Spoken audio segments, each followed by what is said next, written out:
morning. Welcome to the Morning Momentum this beautiful Wednesday. Today being the second day of November 2023. This is a daily compendium of local and international news, human interest stories, current affairs, and expert opinion. Let's take a look at the top stories making the headlines on the papers this morning. We start with the Standard newspaper. Form 1 slots nightmare. With a record number of candidates having sat this year's KCPE and the reality of crowded facilities in schools, parents are starting in a tough time placing their children in Form 1, even as the impact of Treasury's delay in disbursing 22 billion shillings capitation hits home. More of that story is beefed up for you on page 2 and page 3. By the numbers, 22 billion shillings is the funding deficit pledging secondary schools following delayed release of capitation by Treasury. 1.4 million is the number of candidates sitting the last 844 KCPE exam and set to join Form 1 in January. 380,000 students not receiving capitation as they are not registered in NEMIS. We'll take a look at that story on page 2 and page 3. On page 8, cost of living. Talks team summons the Treasury ministers. On page 22, international news, Israel kills dozens in Gaza. And on sports news, Saudi and the making of the 2034 World Cup host. That story is beefed up for you on page 40. National news on page 12. War, Memorial Hospital ownership battle deepens. And on page 6 and 7, King honors Kenyan World War veterans. On the second day of King Charles III and Queen Camilla's visit to Kenya, they met the surviving veterans who fought for the British Empire in the World Wars and honored the dead by laying wreaths on their graves in Nairobi. More of that story on page 6 and page 7 of the Standard. Let's take a look at page 2. Nightmare, no space, no money for extra Form 1 admissions. Government is running short of capitation for students. School infrastructure is bursting at the seams. More of that story on page 2 and page 3. On numbers, capitation, 65 billion shillings is the amount of money allocated to the Ministry of Education as capitation for nearly 4 million learners. Well, more of that story on page 2. On page 3, shock of 380,000 students not funded by government. The students have been attending classes and feeding in public schools. Education CS Ezekiel Machogu blames school principals for giving wrong data. More of that story is beefed up for you on page 3. Still on matters education, student innovators win funding and a trip to Germany. 4 students from the University of Nairobi and 2 from Riara University have secured funding for their innovative projects. Let's take a look at page 4. ID applicants now won't be issued with digital cards. PSB Talk says Maisha Card pilot phase to be rolled out throughout the country immediately. Civil society asks the government to uphold transparency during implementation. More of that story is beefed up for you on page 4. Let's move on to page 6.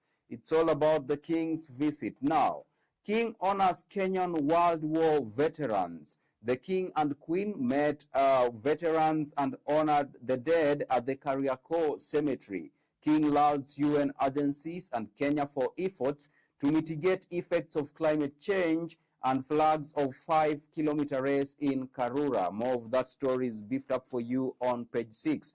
It is well documented in pictorial form. You could grab your copy of the Standard and catch up with that story. Let's take a look at page 8. National Dialogue Team summons Treasury and CSS on high cost of living. Now, the talks team to hear from Treasury officials on why the cost of living is high. Controller of Budget has pointed a finger at Treasury over the challenge. More of that story on page 8. Let's take a look at page 10, tragedy of shrinking media space and how country can alter trend. Constitution guarantees media freedom, but state actors have greatly eroded this right through attacks on journalists. Editors called for development of policy and legislation which positively promote media freedom, viability, and sustainability. More of that story is beefed up for you on page 10. Let's move on to page 12. War Memorial Hospital officials query county bid as row deepens. Hospital directors allowed to challenge county takeover. At the center of dispute is ownership of a prime parcel of land. More of that story is on page 12. Let's take a look at page 13. Court orders KRA to pay officers 10-month salary. 41 DIC officers sued the taxpayer for wrongful termination of contracts. Officers enjoyed plum benefits after their secondment from National Police Service. Also on page 13, still, driver jailed for beat you like chapati threat freed. The High Court has ordered the release of a driver jailed for 5 years after he admitted to issuing a threat to thrash 2 policemen. More of that story on page 13. We take a look at page 14, and that means we shift gears to the expert opinion. Tell Kenyans why the cost of living has shot up drastically.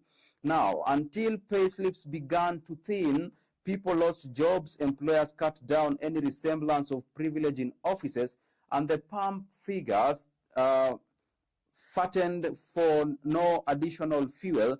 Many people thought media commentators were doing their usual blah blahs. So more of that story on page 14. It's beyond words, according to the Standard this morning, that the Kenyans should be told why the high cost of living shot up drastically. That expert opinion is on page 14. Now, let's move on to page 16. Let's shift systems and promote childcare as vital public good. Home-based children is a form of non-parental care that takes place in the home of the child or provider as opposed to a center. You want to catch up with that article on page 16. Let's shift gears and take a look at business news this morning. Profit warnings by firms cast a shadow on Nairobi bourse. Analysts say the trend could dampen investor confidence in the bourse amid fears of a full-blown recession in the economy. Companies are grappling with rising inflation and the possibility of weakening demand. More of that story is beefed up for you on page 18. The cost of living, inflation edges up to 6.9% on food prices. Prices of food items like Irish potatoes and tomatoes pushed the country's inflation to 6.9% in October, up from 6.8% in September. More of that story on page 18. For the shipping and logistics, punitive destination charges will kill industry, shippers warn. When the ships are delayed at the port, they can be charged between 4.2 million and 14 million a day in operating fees. That story is beefed up for you on page 20 and page 21. It's now time to take a look at the international news on the Standard this morning, and we start with Israel. Grief after Israel airstrike kills dozens at Gaza refugee camp. Witnesses said young children arrived at the hospital with deep wounds and severe burns. According to the Hamas-controlled Ministry of Interior in Gaza, 20 homes were completely destroyed in the bombing. More of that story on page 22. In Uganda, U.S. couple to pay for child cruelty. A Ugandan court has ordered a U.S. couple to pay their foster child about $28,000 in compensation after convicting them of cruel, inhumane, and degrading treatment. In Somalia, United Nations renews mandate of UNSOM.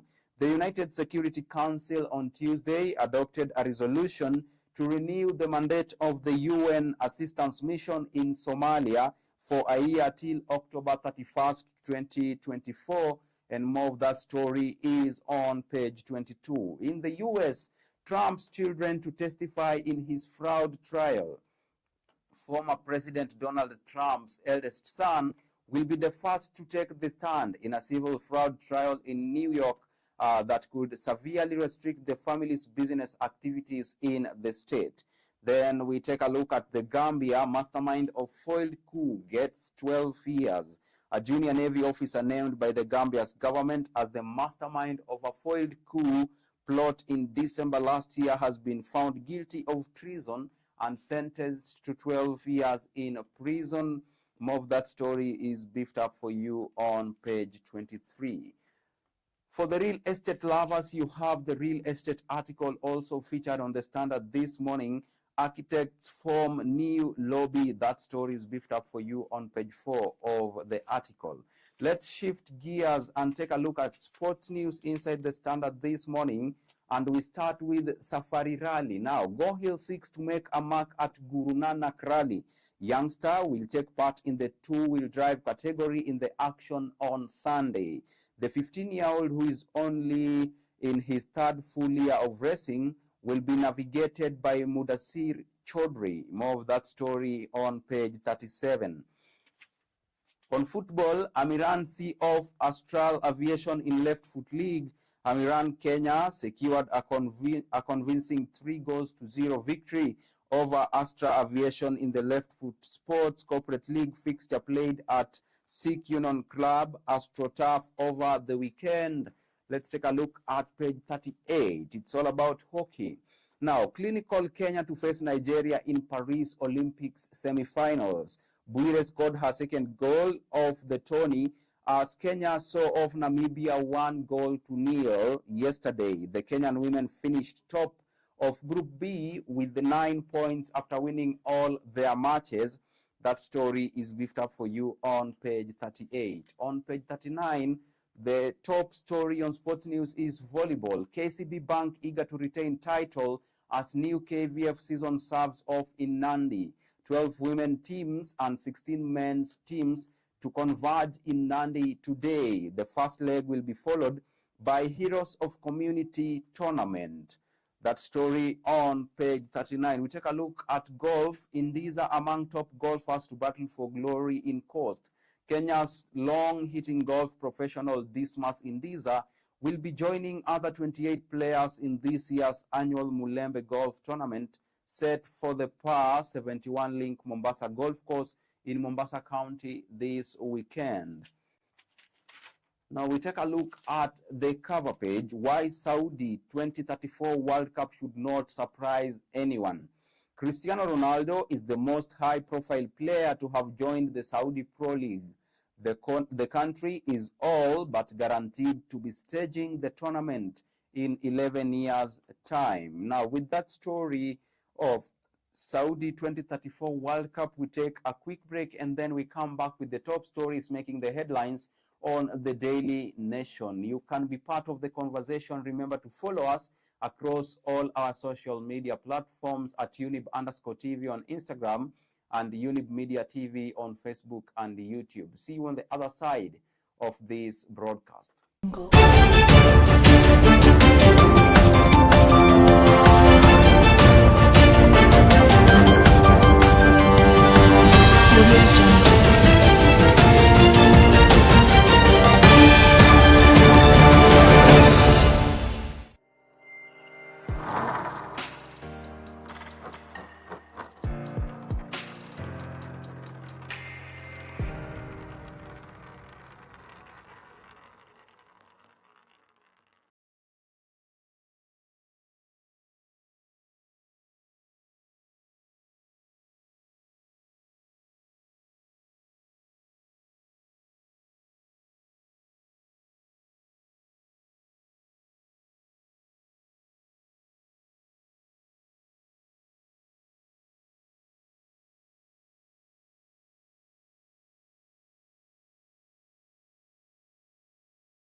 Welcome back to the Morning Momentum. If you are just joining us, you are still rolling with the host with the most.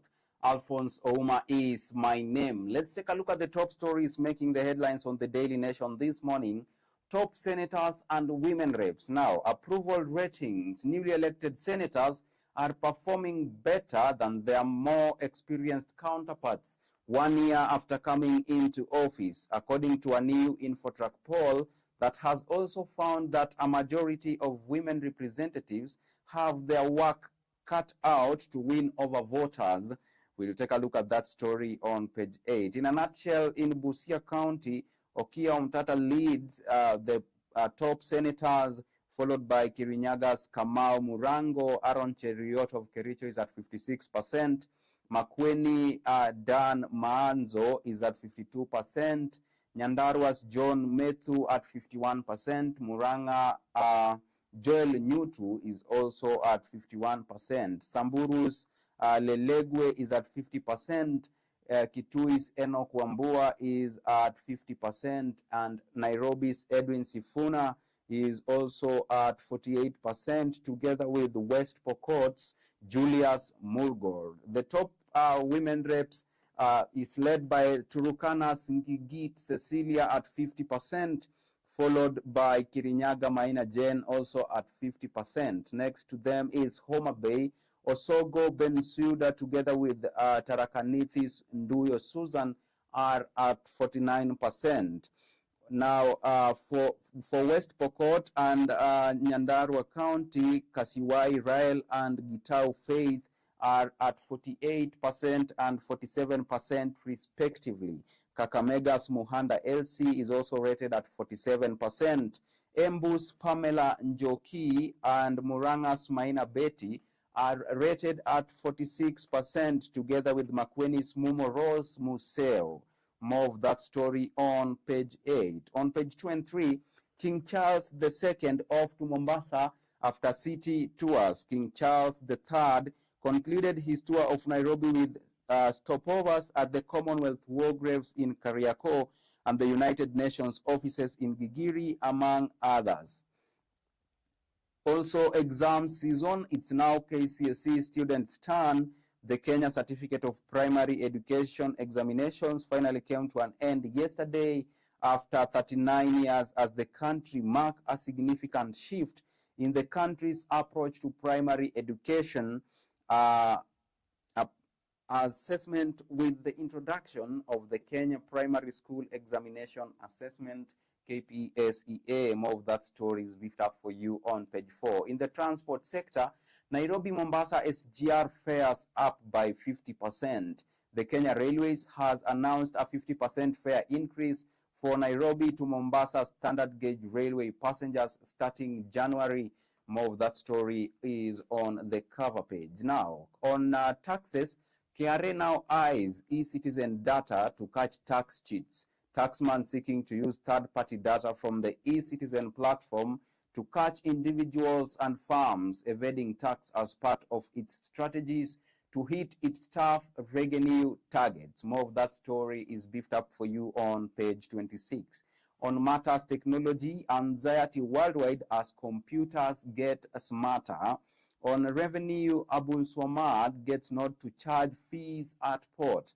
The national government has given Mombasa County the green light to start levying waste management fees on vessels docking at the Mombasa port. More of that story on page 12. Let's take a look at page 2. King Charles III heads to Mombasa after concluding city engagements. He also met with members of the Sustainable Markets Initiative, an organization he founded in 2020 while he was Prince of Wales, to champion sustainable transition for the global private sector. He concluded his 2-day visit to Nairobi with stopovers at the Commonwealth War Graves in Kariakoo and United Nations offices in Gigiri. That story is on page 2 and page 3 of the Daily Nation this morning. On page 4, it's now the turn of KCSE candidates.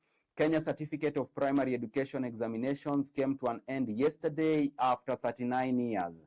Written examinations for common papers will begin on Monday. More of that story on page 4. On page 5, Ruto to buy 1 billion land for coast squatters. The head of state is expected to launch several development projects in the region during his visit. Government to acquire parcels from absentee landlords, says President as he starts his 5-day working tour. That story is beefed up for you on page 5. Let's take a look at page 6. Ruto Raila talks team retires to write report. There will be no extensions to the dialogue. Committee heads for a retreat to consider the various submissions. More of that story on page 6. We take a look at page 8 now. Newcomers beat old hands in the Senate. Now, 16 out of 25 best senators are first-timers in the Senate. Women reps make poor showing in performance review, new survey shows. Now, senators' rankings in 2023, at the top is Busia Senator Honorable Okia Omtata, followed closely by Kirinyaga's Kamau Murango, and then there is Honorable Aaron Cheruyot for Kericho County, and the list is long. It is beefed up for you on page 8. Let's take a look at page 9. Housing projects spur growth in counties. Some counties working with NHC to build affordable houses.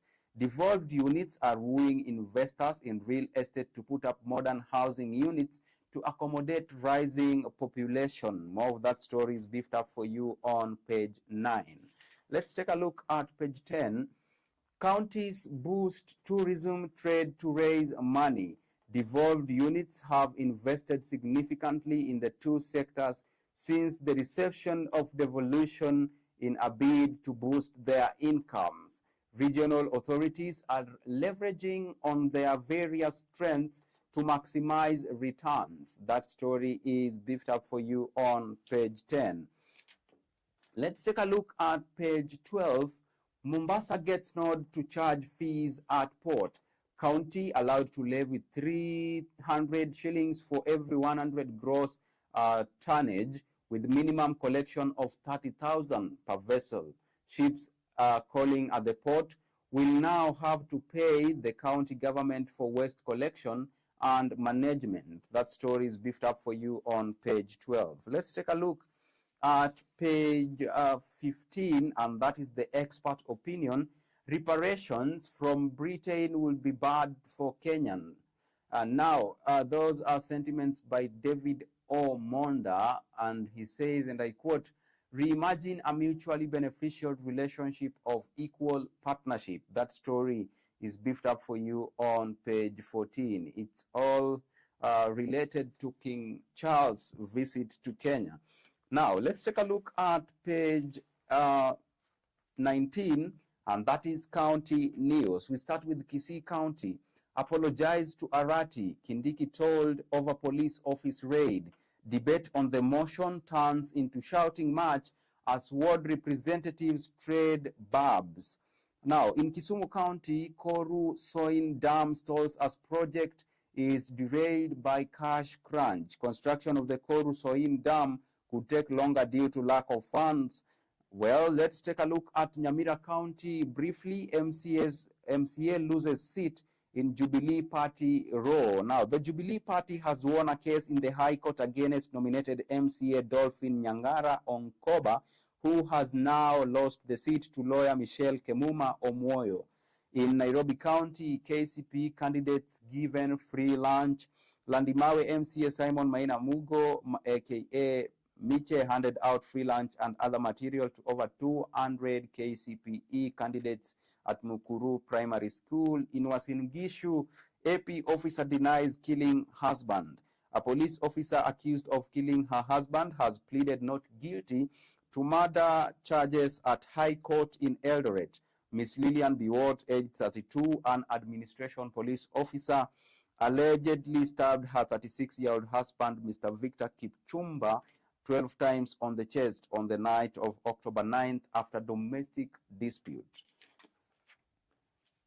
Let's take a look at Baringo County. Police detain Nation journalist Ruto in Kabarnet. Now, Nation Media Group journalist Kenneth Ruto has been held at Kabarnet Police Station since yesterday morning at 9 a.m. after he was summoned to record a statement over his coverage of an attack at Kapindasum Primary School in Baringo South last Tuesday.